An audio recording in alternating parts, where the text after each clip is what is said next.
Netflix पे एक movie release हुई है जिसका नाम है किलर 2, जिसका सीजन 1 आ चुका है, जिसके मेन कैरेक्टर्स हैं मनोज बाजपेयी और कोंकणा सेन। क्या है ये स्टोरी? किलर सूप की एक ऐसी कहानी जिसने सबको शॉक करके रख दिया। और इसकी रियल स्टोरी किससे इंस्पायर होकर ली गई है?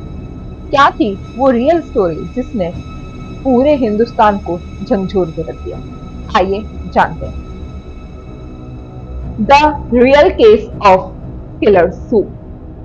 मटन सूप, जिसने एक ऐसे परफेक्ट मर्डर के प्लान को फेल कर दिया जिसको फुल प्रूफ बनाने के लिए अपराधी पागलपन की सारी हदों को पार कर गए। एक ऐसा अपराध जो आज तक किसी ने न सोचा था और ना ही किया था। एक ऐसा प्लान जिसको सफल बनाने के लिए कातिल को खुद का ही चेहरा जलवाना पड़ा। सुनने में आपको एक फिल्म की कहानी जैसा लगेगा, क्योंकि ये सच में एक तेलुगु मूवी से इंस्पायर होके किया गया है। अगर आपको लगता है कि मटन सूप में जहर था, तो यह आपकी गलतफहमी है, क्योंकि इस सूप से ये कोई मर्डर वेपन नहीं बल्कि एक क्लू है जो इस केस के सारे राजों को खोल देता है।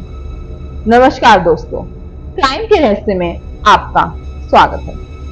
तारीख थी 27 नवंबर 2017। नागर कुर्नूल तेलंगाना के प्राइवेट हॉस्पिटल में एक शख्स स्वाति एक शख्स के साथ भागती हुई आती है। उस शख्स का चेहरा काफी झुलसा हुआ होता है और वो दर्द से चीख रहा था। हॉस्पिटल में मौजूद सभी लोगों इस मंजर को देखकर हड़बड़ा गए और बहुत ज्यादा डर गए।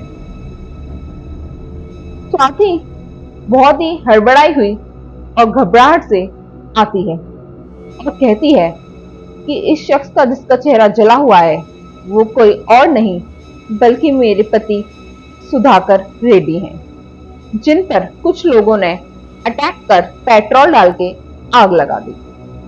हॉस्पिटल स्टाफ फौरन उसे इमरजेंसी वार्ड में ले जाते हैं और ट्रीटमेंट शुरू कर देते हैं। कुछ दिन बाद सुधाकर की तबीयत में सुधार होता है और उसका चेहरा बहुत ज्यादा झुलस चुका था। चेहरे की बुरी तरह झुलस चुका था तो डॉक्टर ने उसे सर्जरी की एडवाइस दी। प्लास्टिक सर्जरी अब करनी ही थी, जिसके लिए स्वाति तैयार हो जाती है, क्योंकि प्लास्टिक सर्जरी एक महंगा प्रोसीजर है। पर स्वाति एक अमीर परिवार से थी और सुधाकर भी एक बिजनेसमैन था, इसलिए पैसों की तो कोई प्रॉब्लम ही नहीं थी। स्वाति ने सारे फैमिली मेंबर्स, रिश्तेदारों को इस हादसे के बारे में बताया। माँ, भाई सुरेंद्र और बाकी फैमिली मेंबर्स भागते हुए हॉस्पिटल पहुंचे। उन्होंने देखा कि उसका चेहरा पूरी तरह से पट्टियों से ढका हुआ है और वो बोलने की कोशिश तो कर रहा था, पर चेहरा ज्यादा जलने के कारण उसके गले पर भी असर हुआ, जिसकी वजह से वह साफ साफ नहीं बोल रहा। जैसे जैसे दिन बीतते हैं और सुधाकर की हेल्थ में सुधार होता है, डॉक्टर उसे लिक्विड डाइट लेने के लिए सजेस्ट करते हैं। और यहीं से कहानी में इंटरेस्टिंग मोड आना शुरू हुआ। Mutton soup. सुधाकर को मटन सूप बहुत पसंद था, इसलिए उसकी माँ उसके लिए मटन सूप बनाकर हॉस्पिटल लेके आई। लेकिन हैरानी की बात यह थी कि सुधाकर ने उस मटन सूप को पीने से मना कर दिया। माँ ने काफी जोर डाला, उसके भाई सुरेंद्र ने उसे काफी जोर डाला, क्योंकि ये उसका फेवरेट सूप था। पर सुधाकर सूप पीने को तैयार नहीं था, जबकि उसे हर संडे ये सूप चाहिए होता था और रिकवरी के टाइम हमेशा पेशेंट को अपनी फेवरेट चीज खाने का मन करता था। पर सुधाकर का मटन सूप ना पीना बहुत बड़ा शौक था। ये बात सबको पता थी, लेकिन पीने से मना कर देना उसके भाई सुरेंद्र के दिमाग पर एक शक डाल देता है। सुधाकर का चेहरा 30% से ज्यादा जल गया था, लेकिन उसकी हेल्थ में काफी सुधार हो गया था। उसके भाई ने नोटिस किया कि सुधाकर के बैठने, उठने, बोलने का तरीका काफी बदला बदला सा था, मानो चेहरे के साथ उसकी पूरी पर्सनैलिटी ही चेंज हो गई। और इन सारी बातों को गौर करने पर उसका शक इतना बढ़ गया कि उसने पुलिस के पास जाना ही सही समझा। उसने पूरा इंसिडेंट बताया कि कैसे उसके भाई पे इतना हमला होने के बाद भी उसकी वाइफ स्वाति ने अभी तक पुलिस कंप्लेंट नहीं की और ना ही किसी को इस बारे में ज्यादा जानकारी दी। उसने पुलिस को यह भी बताया कि उसके भाई ने कैसे मटन सूप पीने से मना कर दिया, जो कभी उसे सबसे ज्यादा पसंद था। पुलिस के लिए ये बात सुनने और समझने के लिए काफी अजीब थी। वह आखिर सुरेंद्र कहना क्या चाहता था, क्योंकि कुछ भी खाने और पीने से मना करने पर कोई शक कैसे कर सकता है। पर जब सुरेंद्र ने पुलिस को साफ साफ बताया, उसने बताया कि उसे लगता है कि जो हॉस्पिटल में आदमी अपने आप को उसका भाई बता रहा है, शायद वो उसका भाई है ही नहीं। पुलिस के पास अब तक पास आया हुआ ये सबसे विचित्र केस था। उन्होंने एक स्पेशल इन्वेस्टिगेशन असाइन किया कि वो आदमी सुधाकर है या नहीं। इसके लिए प्लानिंग की गई। प्लानिंग से सीक्रेट पुलिस ने उस आदमी के फिंगरप्रिंट ले लिए और बैंक डिटेल से लेके सारे रिकॉर्ड से मैच करवाना स्टार्ट किया। कुछ दिन बाद रिजल्ट आ गए। फिंगरप्रिंट्स मिसमैच थी। वह इतने दिनों से अपना बेटा, अपना भाई मानकर जिस आदमी का ध्यान रख रहे थे, वो सुधाकर था ही नहीं, बल्कि कोई और था। दोनों के फैमिली मेंबर्स तक को इस बात ने हिलाकर रख दिया। सुधाकर के ससुर ने तो सुधाकर समझकर उन पे 10 लाख रुपए तक खर्च कर दिए। अब सवाल ये आता है कि यदि असली सुधाकर कहाँ है और क्या स्वाति सबको उसे ही अपना हस्बैंड बता रही है। कौन सा राज था जो स्वाति सबसे छुपा रही थी। इन सब सवालों के लिए पुलिस ने स्वाति को पुलिस स्टेशन बुलाया और उसने सुधाकर पर हुए हमले से लेकर हॉस्पिटल में एडमिट कराने तक के सारे इंसिडेंट्स के बारे में स्वाति से डिटेल में पूछताछ करनी शुरू की। पुलिस ने स्वाति को दिए हुए बयानों से ढेर सारे नुक्स और कमियां पाई, इसलिए पुलिस ने स्वाति पर सख्ती की। क्योंकि स्वाति क्रिमिनल प्रोफेशन नहीं रखती थी, इसलिए वो कुछ ही देर में टूट गई और उसने एक सच बताना शुरू किया, एक खौफनाक सच। ऐसा सच जिसको किसी ने भी ना सोचा था और ना ही सोच सकते थे। साल 2014 में स्वाति की सुधाकर से शादी हो गई और ये एक अरेंज मैरिज थी। सुधाकर पैसों से बिजनेसमैन था और स्वाति हॉस्पिटल में एक नर्स थी। उनके 2 छोटे बच्चे थे, एक बेटा दर्शित और छोटी बेटी हर्षिता। शादी के कुछ साल बाद स्वाति को बैक पेन शुरू हो गया। जब दर्द बर्दाश्त से बाहर हो गया तो यह सुधाकर के साथ फिजियोथेरेपिस्ट सजेस्ट किया और उस फिजियोथेरेपिस्ट का नाम था राजेश। कुछ दिनों में स्वाति सुधाकर के साथ फिजियोथेरेपिस्ट के पास जाया करती थी, पर सुधाकर के बिजी शेड्यूल के चलते उसने अकेला जाना ही जरूरी समझा और उसने अकेला जाना शुरू कर दिया। स्वाति और फिजियोथेरेपिस्ट राकेश के बीच प्यार पनपने लगा और दोनों का अफेयर शुरू हो गया।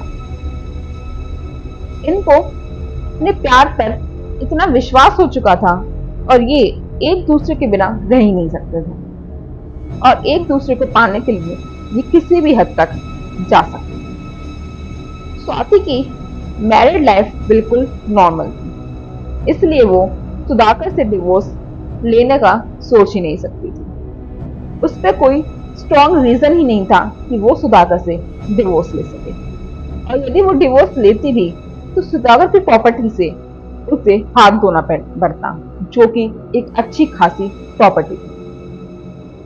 दिमाग में जब फितूर सवार हो जाए तो बिना लगाम के क्या से क्या हो सकता है, ये इसका एक बेहतरीन उदाहरण है। अब प्यार का पागलपन तो स्वाति पर चढ़ ही चुका था। अब उसने एक प्लान बनाना स्टार्ट किया। प्लान, एक दिन स्वाति ने एक मूवी देखी, यब्दू। मूवी देखने के बाद उसके दिमाग में एक ऐसा प्लान आया जिसकी सोचने की कोई सोच भी नहीं सकती। एक्चुअली इस मूवी के एक पार्ट में दिखाया गया है कि कैसे प्लास्टिक सर्जरी से एक इंसान को दूसरे इंसान में बदला जा सकता है।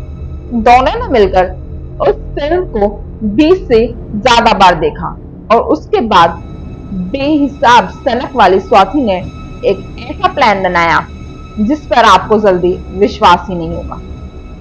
प्लान के अकॉर्डिंग स्वाति ने राजेश को सुधाकर जैसा बनने की ट्रेनिंग देना स्टार्ट कर दी। सुधाकर का बैठना, उठना, हाव भाव, चाल ढाल, कपड़े पहनने का तरीका, उससे जुड़ी छोटी से छोटी बात स्वाति ने राजेश को सिखाई। दिन आया 26 नवंबर 2017। फाइनली वो दिन आ गया जिस दिन का उन दोनों का बेसब्री से इंतजार था। दिन था संडे का और दोनों ने इस दिन को इसलिए चुना क्योंकि उस दिन छुट्टी थी और सुधाकर उस दिन घर पर ही था। स्वाति पेशे से नर्स थी, इसलिए उसे एनेस्थीसिया के यूज के बारे में सारी जानकारी थी। स्वाति ने उसे एनेस्थीसिया दे दिया और धीरे धीरे वो बेहोश हो गया। बाद में स्वाति ने धीरे से राजेश को घर में अंदर बुला लिया। फिर इन्होंने आयरन की रॉड लेकर सुधाकर को मार डाला और उसके बाद उसका चेहरा मिटा लिया, ताकि अगर इन केस बॉडी मिलती भी है तो उसकी शिनाख्त ना हो पाए। फिर बॉडी को एक चादर में लपेटकर उसे महबूब नगर के जंगल में ले गए, जहां उसकी बॉडी को जलाकर दफन कर दिया। प्लान के दूसरे सबसे भयानक पार्ट का एग्जीक्यूट करने का टाइम आ गया था, जिसके अकॉर्डिंग स्वाति की लाइफ में राजेश को अब सुधाकर की जगह लेनी थी। अकॉर्डिंग टू मूवी, जब राजेश का चेहरा प्लास्टिक सर्जरी से सुधाकर जैसा कर दिया जाए, लेकिन प्लास्टिक सर्जरी भी तभी होती है जब चेहरा एक्सीडेंटली खराब हो गया हो। स्वाति राजेश को कन्विंस करती है कि वो उसका चेहरा जलाएगी और उसके बाद प्लास्टिक सर्जरी से उसको सुधाकर जैसा बना दिया जाएगा, ताकि कोई भी उस पर शक ना कर पाए। अब होशो हवास में अपने चेहरे को जलाने के लिए, एसिड डलवाने के लिए पहले तो राजेश घबराया था, क्योंकि ये कोई आसान काम तो नहीं था। इसलिए राजेश इस प्लान में थोड़ा हिचक भी रहा था, लेकिन इश्क जो ना करवाए वो कम है। 27 नवंबर 2017 मर्डर के नेक्स्ट डे स्वाति के समझाने पर राजेश अपना चेहरा जलाने के लिए तैयार हो जाता है। उसके बाद स्वाति अपने ही हाथों से धीरे धीरे एसिड डालकर उसके चेहरे को जलाती है। जैसे ही एसिड उसके चेहरे पर डलता है, राजेश चीखना शुरू कर देता है और उसकी चीखें तेज होने लगती हैं। वो तड़पने लगता है। स्वाति उसके बाद तड़पते हुए राजेश को फौरन हॉस्पिटल लेके पहुंचती है, जहां उसको सुधाकर बनाकर एडमिट कराया जाता है। अब रही बात जिस बेवकूफी से ये दोनों पकड़े गए, वो रीजन भी बहुत ही बेकार था। रीजन था मटर सूप ना पीने की वजह से। अगर राजेश वो सूप पी लेता तो शायद इतनी जल्दी ये दोनों पकड़े ना गए होते। तो फिर उसने सूप पीने से क्यों मना कर दिया? वजह ये थी कि राजेश वेजिटेरियन था, यानी शाकाहारी। इस वजह से उसने सूप पीने से मना कर दिया। सरप्राइजिंगली स्वाति ने पहले से ही राजेश को सुदागर के चार डाल, उठने बैठने के तरीके और खान पान की आदतों के बारे में डिटेल से समझा दिया था। ये प्लानिंग बहुत ही डिटेल से की गई थी और एक हैबिट की वजह से ये दोनों पकड़े गए। इतनी बारीकी की प्लानिंग को अंजाम देने के बावजूद भी ये दोनों फेल हो गए। एक मटन सूप ने इनकी प्लान पर जैसे पानी फेर दिया। और इस केस में हमें एक अलग ही लेवल का पागलपन देखने को मिला, जो कि इन्होंने एक मूवी से लिया था। उन्होंने एक बार भी नहीं सोचा कि इंसान का सिर्फ चेहरा कॉपी किया जा सकता है, बल्कि एक इंसान से जुड़ी हजार ऐसी बातें होती हैं जो कभी कॉपी की ही नहीं जा सकती, जैसे social skills, social life, personal habits. इनको कोई भी कितना भी चाहे कोई कॉपी नहीं कर सकता। और वो दोनों इसी चीज में आके फेल हो गए और इतनी भयानक प्लानिंग को अंजाम देने के बावजूद आज दोनों जेल में हैं। आप इस केस के बारे में क्या सोचते हैं? अपनी राय कमेंट सेक्शन बॉक्स में जरूर लिखिए और वीडियो पसंद आई हो तो लाइक, शेयर एंड सब्सक्राइब जरूर करें।